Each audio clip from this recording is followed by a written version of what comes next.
I started to remember all kinds of things through my life at different ages where I kind of would like self-sabotage and like have a good thing going and kind of ruin it. And obviously not wanting to. I feel behind. Obviously I believe in God's behind. Who are you behind? Yeah, good question. I don't know. I think when I like coming to Christ at 30, I felt behind. Hey, welcome back to the Malm podcast. I am Joel. This is a show where we help people conquer their mountains. Folks call in and share what they're working on, working through, maybe a mountain they're trying to conquer emotionally or mentally or trying to start something, and we talk through a strategy for moving forward for them. This week I talked to Joe. He just moved his family across the country, and he is starting over. It was a bold move, and he's just trying to figure out how to really get established strong in this new place he's at, trying to find a new church family, just starting literally all over again. So we talked about that, and I hope you enjoyed the conversation. If you've got your own challenge you're facing, something you want to just have somebody talk through with you, and you're willing to share the journey with others, I would love to talk with you. You can book your session, joelmalm.com/coaching, and we'll have a conversation and see what we land on. So I hope you enjoy this week's session. Joe, how are you, man? Good. How are you? Good. So glad you're on the call. Now, question, how did we get connected? Yeah, I was remembering, I've been a listener for probably 10 years or so. You came and was a guest speaker at a church we were starting up in Stanwood, Washington. Since then, listened to the podcast and everything like that. So been following for a while now. All right. But now you're in the Midwest? Yeah, we moved to Tennessee just 6 months ago from Washington State. Yeah. Big change, huh? Yep. Yes, It has been. So what do you want to talk about today? Well, I was thinking we'd be discussing like, okay, I'm in a new state, have a new job, new church. We're kind of starting over, like halfway through life. So kind of dealing with the issues that come with that and the struggles that come with that, especially as a man trying to lead his family, head of household, providing, and all the kind of ways a man's called to provide. And just feeling the overwhelm of that. So thinking like, okay, what are my next moves to kind of get things going? But then as I'm talking with my wife about that, and like, we're going to sit down and talk, and I'm trying to figure out what to do, some other things started to come up, and some memories started to come up. And kind of this theme of imposter syndrome that I think I've dealt with for a long time. Self-sabotage, a lot of memories came up, even just last night, kind of getting in preparation for this. I started to remember all kinds of things through my life at different ages where I kind of would like self-sabotage and like have a good thing going and kind of ruin it. And obviously not wanting to. But there's some stuff with like family history of like depression and feeling like there's an anxiousness that comes up with like success instead of like confidence.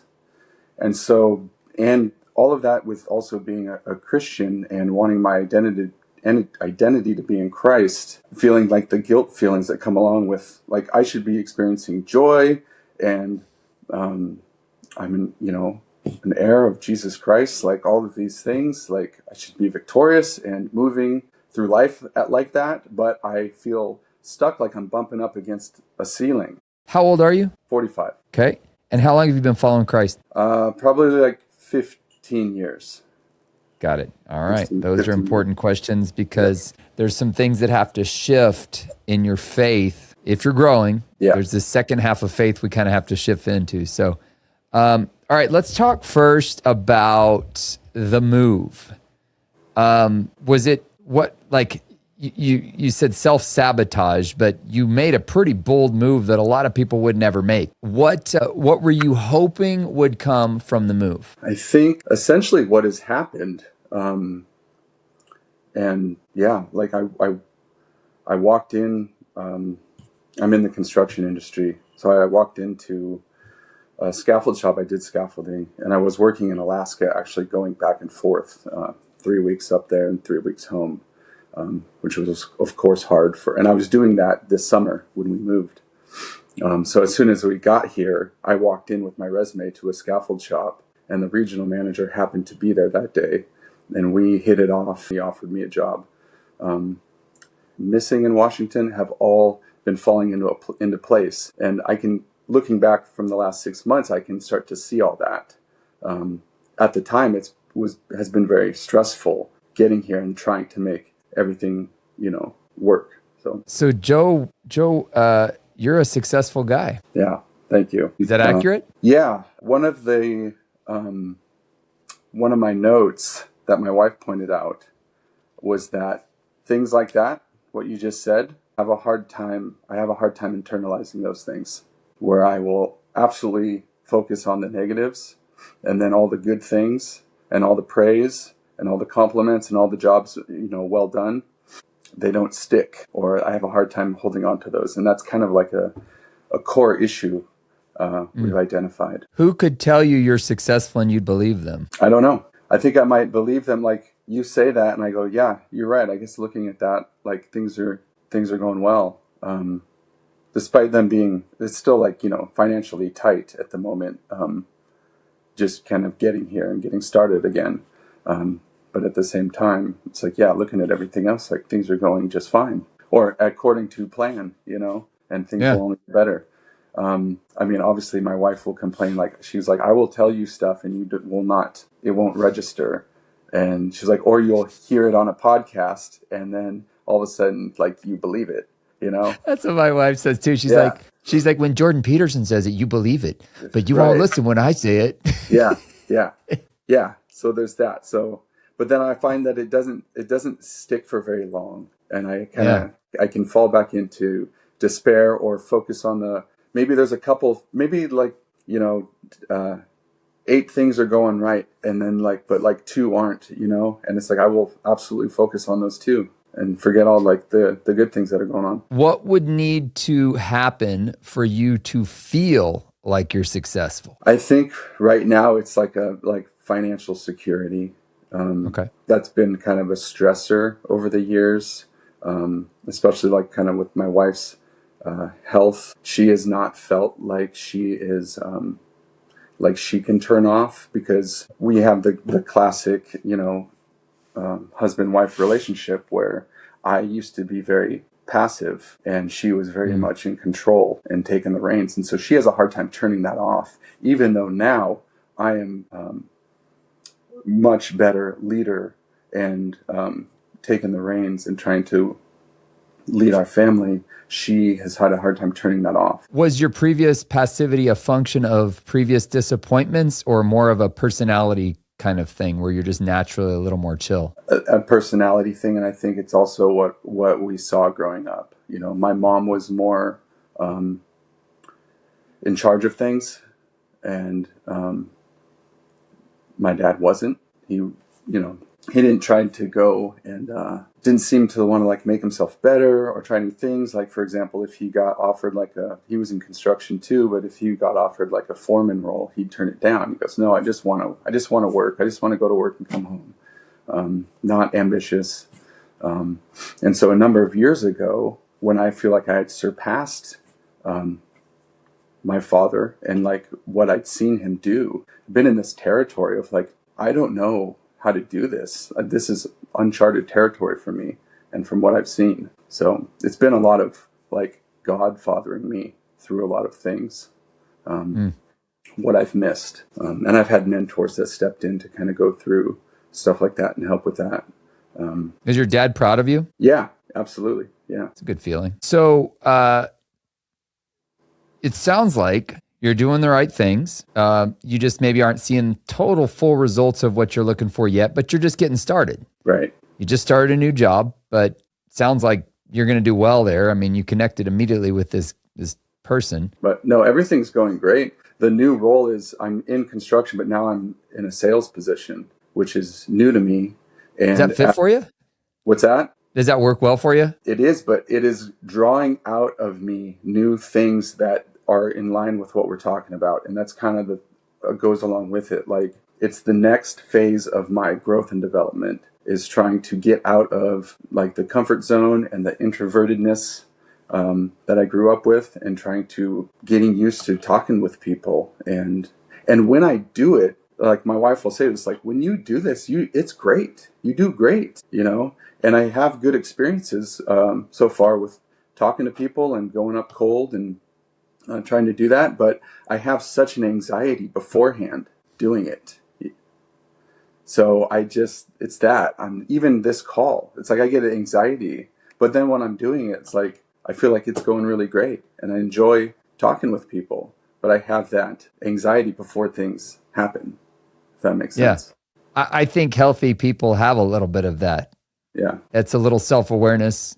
Self-awareness is one thing. Focus is another. When we're self-focused, it can actually hijack us. We can sabotage ourselves. But when we have a little self-awareness, recognizing, oh, I'm feeling a little fear, a little trepidation, a little nervousness. What if I get rejected? What if they, get mad and storm out? I think that's healthy. As long as it doesn't hold you back from doing what you're supposed to do. Right. And I think sometimes I feel that's what I mean, self-sabotage. I think in the past, I think it has kept me. And that's why I feel like now, I feel like God is bringing me through this next phase to get through it and to kind of break through that ceiling I was talking about. A lot of the stuff we face in life, you just got to outgrow it. Right. Which is why growth is so important. It's interesting. Right. You said you felt like your dad kind of maybe was like, I'm done here. I've talked to a lot of people that are like that. They say, this is enough. I just, the discomfort of growth is too much. But it's when you're willing to embrace that discomfort that you grow. And clearly you are, because you're a bold dude. You just moved across the country. Right. Right. And things like that, that I've done in the past, I for some reason, I don't give it much. I don't know why I don't count things as significant as they are, or, Who's the most successful person you know? Gosh, I always think of an acquaintance of mine. We had gone to church with him for about a year or so, and he just seems to have it all together. Has like 4 kids. They're in sports. They do well. They're all good-looking family, good job, taking care of his family really well. Seems to have everything just like nailed down, whenever someone asks me that, I think of him, and he's just kind of a person that's come through our life at one point in time. But yeah, I think of him. Seems to just have it all together, and yeah. Do you want what he's got? I feel like I have what he has, other than financially, but I feel like that's going to come. It's just, I haven't experienced it yet, so it's almost like I don't know what that's like. Yeah. Well, a couple of things, talking specifically here to men. Men, God calls them to the greatest work after age 40. So you're right on track. You're not behind. Everything's good. Everything was preparation up to this point. Yeah. And men actually, their peak output, they say, is at 55. So you got a lot of time here. So so you're on track, but you don't feel necessarily on track because of the money piece. Yeah, I feel behind. Obviously, I believe in God's behind. Who are you behind? Yeah, good question. I don't know. I think when coming to Christ at 30, I felt behind. Starting a family later. I know all these things are people have kids all the time. People do things all the time, and it's in God's providence, you're right on track. And I can tell myself that, and then still keep going back and forth between despair and trust and Early on, there's something we get in our mind that we have to have, and I think one of the things you have to recognize. This is one of the challenges men face. We set some goals for ourselves. We tend to set goals for ourselves. If you're a competent person, you set some goals for yourself in your teens, in your 20s, and you say, I want to do these things. But what happens is we don't even know who we are back then, right? And a lot of times we hold ourselves to standards we set for ourselves. I'm going to make $1 million by the time I'm 30. You say that when you're 18. You don't even know what you're doing. Like, you don't even know who you are. And then I find myself sometimes I get frustrated with myself that I haven't achieved my goals. And I look back and I go, wait a second. I didn't really even want those things anyways, because now I have a wife, I've got a kid, I've got completely different values, but we set these goals for ourselves and then we doggedly pursue them, and we tyrannize ourselves into our 40s and 50s for not achieving the goals that we don't actually even want anymore. Yeah. That's one thing that I found with me.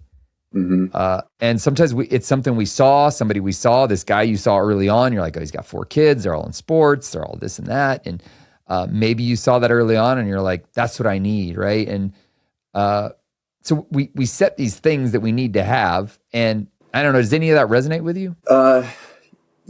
Sort of. I'm also come from like having a lack of vision. And early on, I did have goals, you know, prior to getting married, and I would do things, and I would go off to school, and I played sports, and I would make moves like, oh, I'm going to go move to Los Angeles and go to a music school, you know, and I doing that in my 20s.